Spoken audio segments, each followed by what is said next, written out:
Looking for a fun and informative podcast all about training working dogs? Look no further than the LWDG PODDOG.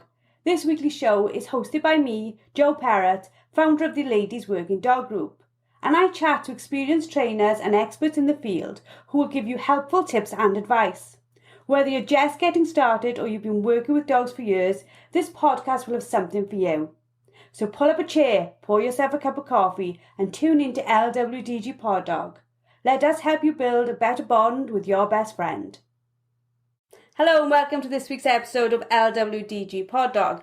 This week we are going to be speaking about the fact that every dog is unique and how you can learn to work with a dog in front of you. This week our LWDG group experts and featured experts are out in force, so we're going to just take a moment for them to introduce themselves to you. So if we start with you, Claire. Hi, my name's Claire Denya and I'm from Family Dog Services based in Maidstone in Kent. Hi, I'm Sam Thorneycroft-Taylor and I run Languedoc Gundogs based in Gloucestershire. Hi, I'm Rose Setten. I run Companion Dog Solutions based in West Sussex. Hi, I'm Emma Stephens. I run Cunning Shot Dog Training, which is based both in the East Midlands and in Cumbria. Hi, I'm Abbie Reid and I run River Lily Working Dogs based in Hertfordshire. Hello there, I'm Nicci Kenny. I'm one half of Whistle and Wag Dog Training based in Suffolk. Hi, I'm Jemma Martin, the other half of Whistle and Wag Dog Training in Suffolk. Thank you all for joining us, ladies, for this podcast. I'm sure we're going to come up with a lot of information for the listeners. This is something that's always chatted about within our group and comes from the experts themselves, is this concept of making sure we consistently work with the dog in front of us. So I'm going to start with Claire. Claire, why do we have to work with the dog in front of us? So what we have to remember is every dog is unique. Every dog has its own personality, its own strengths, its own weaknesses that we can obviously build on. They're not robots, and we need to work with that dog in front of us to get the very best out of that dog. Yeah, I totally agree with what Claire's just said. And I think it's really interesting to watch when you've got somebody that's got two dogs and they're dual handling, actually, that they've got to change very, very quickly between those two behaviours to be able to match the dog that's actually in front of them that they're handling at that time, and then swap back again to the different dog that they're handling. So you'll probably see it more when people go and get a second dog, that actually every single dog's different and they need handling appropriately to the personality that you've got in front of you. You make a really valid point there, Emma. Sam, if we come to you. I was just going to say, similar to what Emma said, obviously she started with saying about dual handling. A lot of people that I've met that have come to me for lessons over time, I hear them say, my first dog was never like this, or my second dog has got such a different personality. And it is exactly what we're discussing, finding out what that dog's unique personality is and bringing the best out of it. What worked for your first dog, or even your first and your second dog, there's a high percentage chance it's not going to work for your third dog as well. So you've got to change your technique to get the best. Yeah, and I think that's also really important, why we always stress that it's really important to work with the dogs together and separately, to spend time with both the dogs that you're bringing in as your new dog and your older existing dog. Spend time actually training them separately and train them together, because again, the personalities might change when they're being dual handled as well, and then you've got to combat that effect into it, as well as their personalities separate when you're single handling them as well. And then there's obviously that problem, I suppose, why most people are told to do the opposite to what I've done, where you've got litter mates, is if you've got two that are coming through that at the same time. Is that where most of this problem lies? Yeah, I mean, it can lie with two dogs of a very similar age, but it can also lie with a kind of what we would call only child syndrome a little bit, where you've got an older dog that's solely had your focus and your attention and has only ever been trained just by you there. And the only steadiness it's had has been from other dogs, maybe in a group situation being handled by other people. And then suddenly that steadiness is now its own owner is handling a second dog. And you've got to juggle that kind of traits as well as the personalities of the two individual dogs as well. If you've got a very headstrong dog versus a very, very soft dog, you've got to manage your expectations and your training abilities based on the dog that you're handling at that moment in time. So when we talk about getting to know the dog you're working with, what do we mean by that? You know, to a new person, when they say work with the dog in front of you, that seems to make sense. But how exactly do we build that relationship and get to work with this specific dog? So what people need to realise that the dog you had yesterday might not be the dog you have today. So you need to actually train the dog in front of you on that day, not the dog that you wish you had or the dog that you had yesterday. So he might be feeling different, on different days, or the wind might be in a different direction, or who knows, what goes through their mind all the time. So train the dog that's actually sat in front of you, that specific training session. So when we say about sort of working with a dog in front of you, a lot of the time we're meaning find out what that dog's individual strengths and weaknesses are, what makes that dog tick. Does it have a massive drive for retrieving? Would it rather stick its nose in a hedge? And you can tailor your training session and therefore strengthen your bond and your understanding with the dog depending on what it prefers to do, and therefore how you work your training session. You wouldn't ask a dog that hated retrieving to spend 40 minutes retrieving, because then it would get to the end of the training session thinking, no, not enjoying this, can't stand it, don't want to do it again. And your relationship with each other wouldn't then strengthen. There's some fantastic points there, and just to add to that, because we just talked a little bit about the dog in front of you on the day that Abbie was saying about, and what Sam just said about with some dogs enjoy hunting and things like that. I think also sometimes people actually get quite hung up on breed specifics and forget about the dog's individual personality. So having 3 Labradors, they're all completely different and motivated by different things, and they all have their off days. So just because you've got a specific breed, don't fall into that trap of thinking that just because you've got a spaniel, hunting has to be the main driver for that particular dog. Just because you've got a Labrador, don't fall into the trap of thinking that dog's going to be the most perfect, most natural retriever. I work with plenty of retriever breeds that are reluctant retrievers. So just don't fall into that trap. Always get to know the dog and its motivators. So leading on from what Claire said about motivation, obviously dogs enjoy different things as well. So we've got to look at that when we're looking at what we're doing to reward our dogs. Some dogs will like touch, some will like treats, some will like to be released on a ball or something like that. For example, I've got brother and sister cockers. One hates being touched while we're working and one loves it. So it's adapting what you're doing with the dog and making sure what you're doing is actually rewarding to that dog in particular. Yeah, and actually following on from what Jem said as well, with that I then have kind of a scale of things as well. So say it's a very food driven dog in a very unstimulating environment with commands that it's very used to, I may only use maybe kibble as a reward. Whereas if then I've actually upped the environment or maybe expected a little bit more of them or asked a bit more of them, I might change that and up it to a slightly more high value treat and things like that. And the same with toys and physical praise and things like that. You can up it and lower it on kind of a sliding scale based on, again, the dog in front of you that day as well. How focused is it in front of you? When you've asked it to sit, is it already looking around and things like that? And you're going, right, okay, I'm going to need some high value stuff here. Or actually, is it sitting and concentrating, and you can kind of lower down the tone of what reward you're choosing to use that day.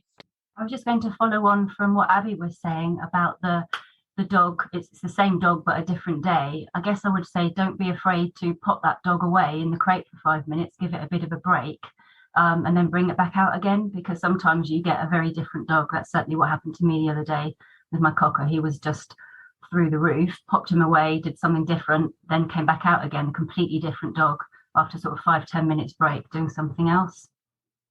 You've all made some really excellent points there. And as a young trainer, when I first started out, I really didn't have sort of lots of different ways of training my dog. I was still learning the first way. So obviously sometimes you have a dog that maybe your one way that you're learning may not be suiting, the lessons you're not going, it's just not gelling between all of you.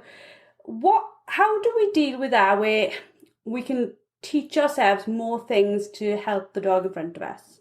I think it comes from being able to think outside the box, and being able to pull up on various different techniques or exercises that you may have used in the past, but pull them apart and use maybe a piece from one exercise and a piece to another exercise, and then make a new exercise, a new puzzle. So I'm currently working with a dog that we're really struggling to get it to understand the concept of stopping on the way to a retrieve. And we've tried every method I have ever used and several more that we've come up with beside, and we still cannot persuade this dog that she really wants to stop on the way to a retrieve. She's hot-headed, she's desperate to go. So what we started teaching it today was to stop on the way back from a retrieve. And I have never needed to do this. And in fact, I've several times have said, why would you ever do this? But what I'm hoping with this dog is it will teach her she still gets the reward for the retrieve. There is a reason for doing it. So I've gone completely out of the box, way out of my comfort zone, and I'm teaching something I have never, ever done before, in the hope that then it's working with the dog in front of me, and we'll get positive results. Yeah, completely agree with what Sam's saying. I think sometimes you've got to be quite brave about trying something you've never ever done before. No one has had your dog before. And although lots of dogs will learn in a really similar way, or there'll be a small set of key ways that we will teach a certain new exercise or new lesson, there will always be a dog that won't fit quite into those things. So I think, being really brave about just trying something, even if it seems a bit silly, and having a go, because what can really go wrong? If you try it and it doesn't work, then you can move on to something else. But it's usually worth the try and just being a little bit inventive and creative. What you just said, Rose, was absolutely fantastic. Because I know that when we start out, we tend to think that if we've done something wrong, we're almost going to break the dog. You know, that if we put a foot wrong, it's going to be really bad consequences. So what you're saying there is, don't be scared to just try something, because that might be the answer you're both looking for. Yeah, I think sometimes you do, like Sam was saying before, thinking outside the box a little bit, and you know your dog better than anybody else, and just being brave to try something that you haven't seen somebody else do. I think as well, you need to be very mindful of, if something isn't going right, really step back and reflect why it's not going right. Why is the dog continuously failing? What are they not understanding? And why are they not understanding it? Which I think means actually sometimes you kind of have to psychologically analyze your dog, which can be quite stressful if you don't know a lot about it, or you've only got your first dog, in which case then being able to find a trainer that also is prepared to change their ways and not go, well, I've only ever taught he'll work this way, and this way should work for all dogs in front of me. Actually going, right, this dog is clearly not healing, it doesn't want to be next to you. What can we do to change that relationship and change that bond so that that dog does want to be with you? And then we can find what motivates that dog to want to be in that position, to actually understand then the vocal command that you're giving in that heel work position, for example. So I think it's really important to actually, when you've got a dog failing, really sit back and reflect, why is it not understanding it? And that can be actually in the session that you've got that dog in front of you, or it can be when you go back home and reflect it later on and decide, actually, this dog didn't understand it because actually I was putting too much pressure on it, or we were in the wrong environment, and things like that, so that you can really analyze your own sessions afterwards. Yeah, and I just sort of like to add to all that is your gun dog has not actually read the gun dog training manual. He doesn't know that you're trying something new that's not in the book. So I always say to people, have a go at anything. As long as you make it fun, you make it rewarding, your dog will just think it's actually a brand new game and it's fabulous. And you could be standing there going, oh my goodness, this is probably not going to work in the long run.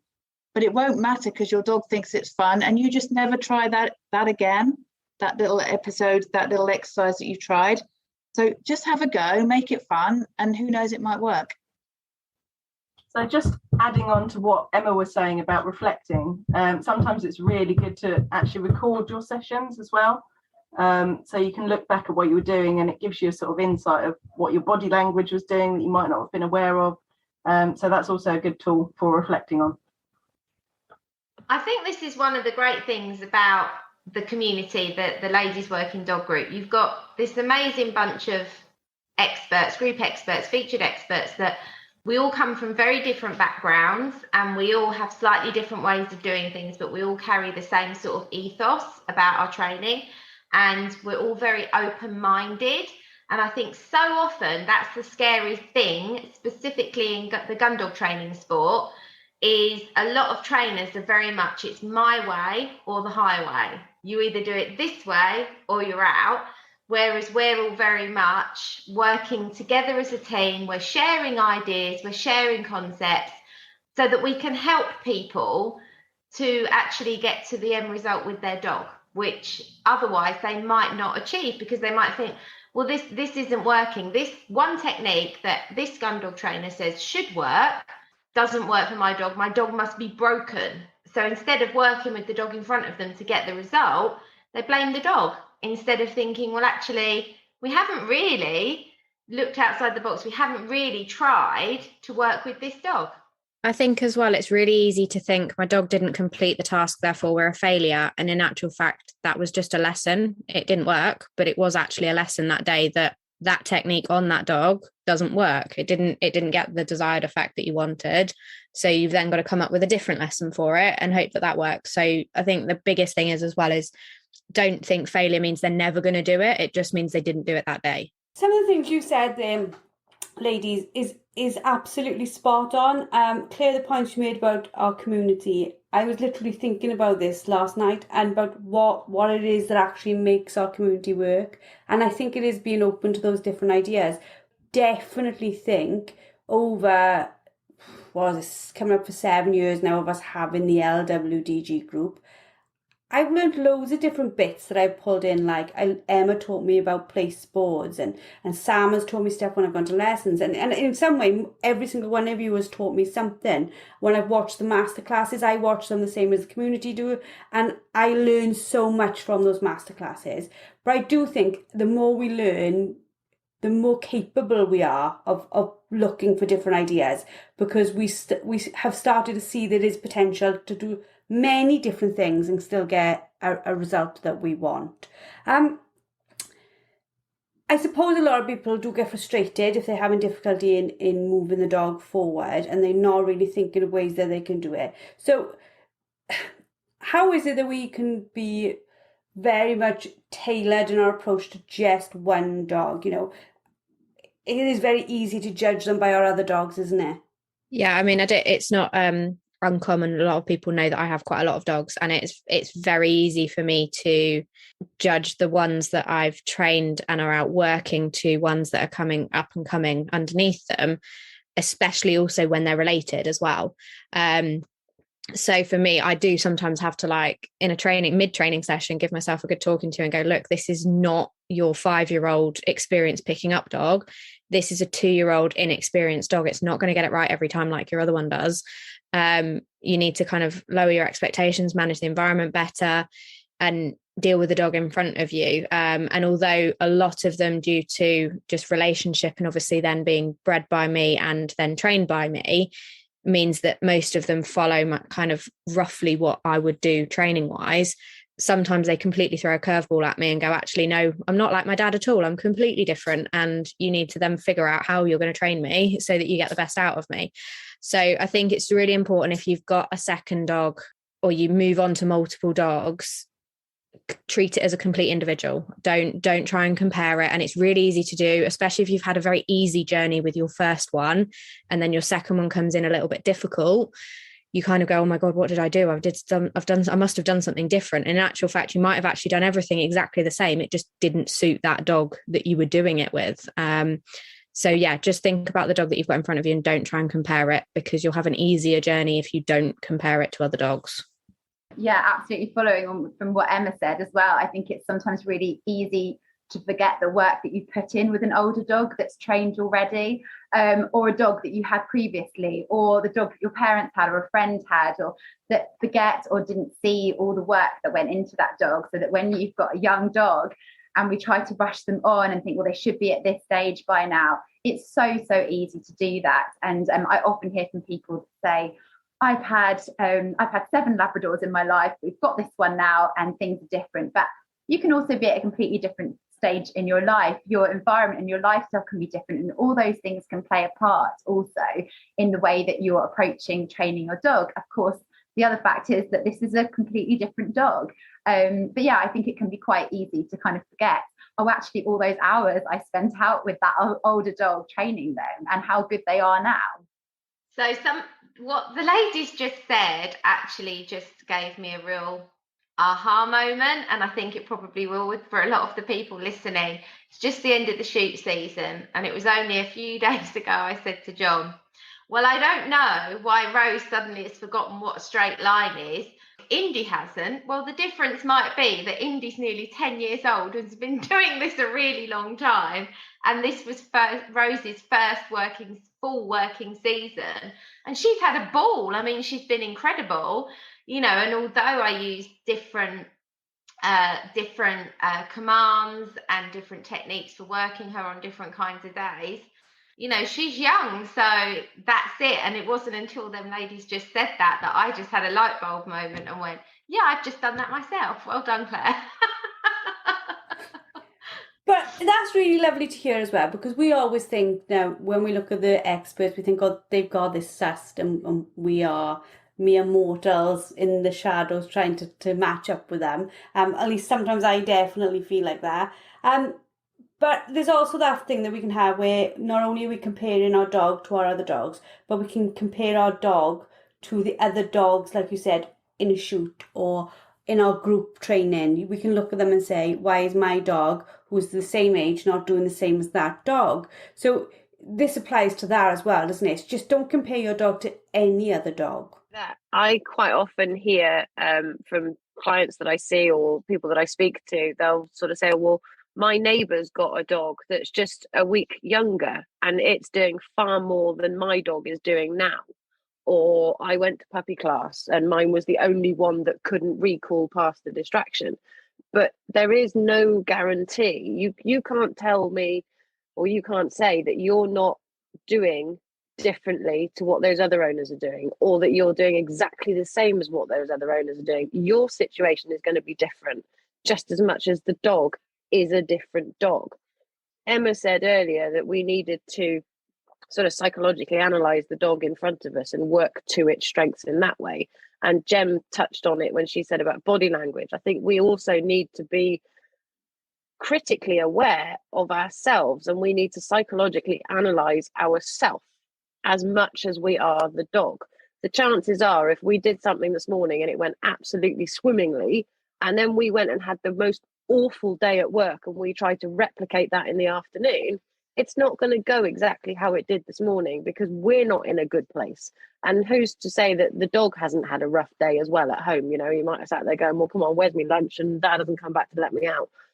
So I think there's so many factors to consider when we are thinking about the dog that is in front of us, and we're tailoring the training to that. Yeah, I think it's really good what Sam's just said, is that like when we've bred dogs and they've gone on to different homes, the owners have then obviously if they've trained with us have then compared them maybe to the pup that we've kept. And that's really, really difficult because that my dog that I've kept is in a completely different environment to the person that pup went to. And to put it into perspective, we bred a litter of Springer Spaniels just before lockdown, and they are all coming up to 2 years old, and they have now all been out on a shoot, but they all progressed at different times. But by the end of this season, which would be their second year, every single one of that litter have been out on a shoot. So they've all achieved the end goal, just at completely different levels, because their environment, their trainer, their handler knowledge was completely different amongst all 5 of them that went to different homes. And their drive was different. Their motivation was different. 2 of them are picking up dogs. One's a test and trialing dog. 2 of them are beating dogs. So even from that respect, they've all gone into different roles as well, purely just because they've got different environmental factors, different handlers, and they're different dogs themselves in front of them, even though they were bred by the same person and they all had the same initial 8-week upbringing. The minute they left, but even before that, they all had different personalities. So I think it's really important when you actually even strip it right back to actually looking at a litter. They've initially, even at 6 to 8 weeks old, they've all got completely different personalities. And that's what you should be looking at when you're training that dog. But I think the dog in front of you, if it's really challenging, it actually makes you a better trainer and a better handler, because all the different things that it's helping you to think outside the box, the different tools and methods it's making you consider, makes you a much better trainer than a dog that if it was all plain sailing and it was easy running all the time. Yeah, and that's a really good point, Nicci. In fact, I think as we start to wrap this podcast up for this week, I think the value of this episode is massive, because it is very easy for us to forget that our dogs are very, very individual in their styles, in their emotions, in their attitudes.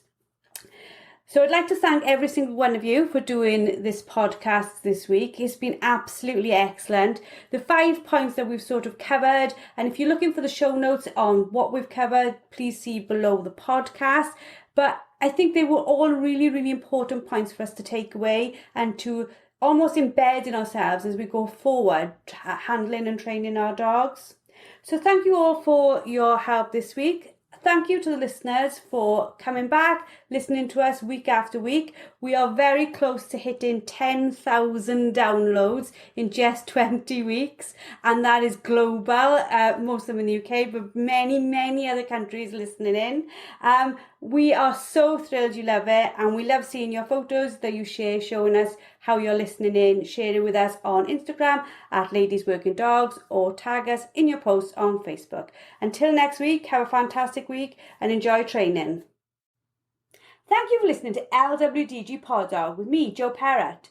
Now, we all know training a dog takes time, energy and patience, but our lives can be really, really busy. Don't worry, the LWDG has got you covered. Join us for our free planning workshop, where we'll show you how to use short 10-minute training sessions each day to fast forward your dog's education. Our experts have years of experience in training dogs and will help you get started on the right foot. Register now and start making progress with your furry friend today. Go to our Facebook page, the Ladies Working Dog Group, and click on the pinned post, or visit www.thelwdg.com.